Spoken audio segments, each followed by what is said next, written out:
வணக்கம். திருப்பூர்ச்சினம் சேனலுக்கு உங்களை பக்தியோடு அழைக்கிறேன். நீத்தல் விண்ணப்பம் இதிலிருந்து தொடர்ந்து பாடல் வரிகளை படிக்கலாம். பெற்றது கொண்டு பிழையே பெருக்கி சுருக்கும் அன்பின் வெற்று அடியேனை விடுதி கண்டாய் விடிலோ கெடுவேன் மற்ற அடியேன் தன்னை தாங்குனர் இல்லை என் வாழ்முதலே உற்று அடியேன் மிக தேறி நின்றேன் எனக்கு உள்ளவனே.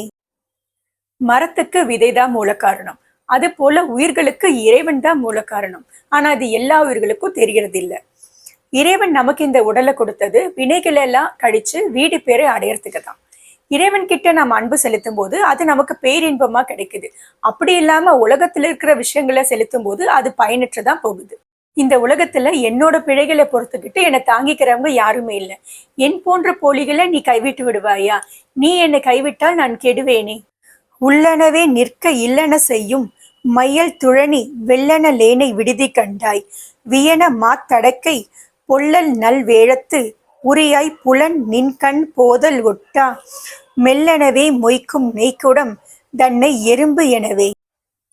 மிகப்பெரிய யானையுடைய தோலை உரிச்சு அதை இடுப்புல கட்டிக்கிட்டார்.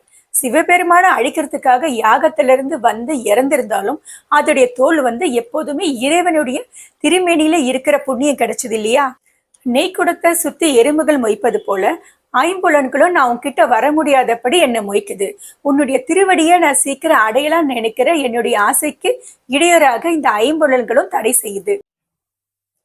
எறும்பிடை நாங்கோள் என புலனால் அரிப்புண்டு அளந்த வெறும் தமியேனை விடுதி கண்டாய் வெய்ய கூற்று ஒடுங்க உறும் கடிப்போது அவையே உணர்வு உற்றவர் உம்பர் உம்பர் பெரும் பதமே அடியார் பெயரா பெருமையனே. நாங்கூழ் புழுன்றது ஒரு மண்புழு. இது எலும்பு இல்லாத ஒரு மெல்லிய தசையாலான உடம்பு. இது எறும்புகள் மத்தியில் அகப்பட்டுச்சுன்னா எறும்புகள் ஜல்லடையா அரிச்சு சாப்பிட்டுடும். அது போல ஐம்புலன்களால நான் அரிக்கப்பட்டு நான் ரொம்ப கஷ்டப்படுறேன், அதனால நான் ஒரு பயனற்ற ஆளாயிட்டேன்னு சொல்றாரு. மண்புழு ஒரு பயனற்ற புழு இல்லை. மண்புழு மண்ணை கிளறி பிராணவாயு மண்ணுக்குள்ள போக செஞ்சு அதனால பயிர் வகைகளெல்லாம் நல்லா வளர உதவி செய்யுது. ஆனா எறும்புகளால அரிக்கப்பட்ட பிறகு அதனால ஒரு பயனை இல்லை இல்லையா?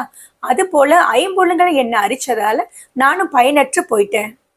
மீண்டும் அடுத்த பதிவில் நீத்தல் விண்ணப்பம் இதிலிருந்து தொடர்ந்து பாடல் வரிகளை படிக்கலாம். நன்றி, வணக்கம்.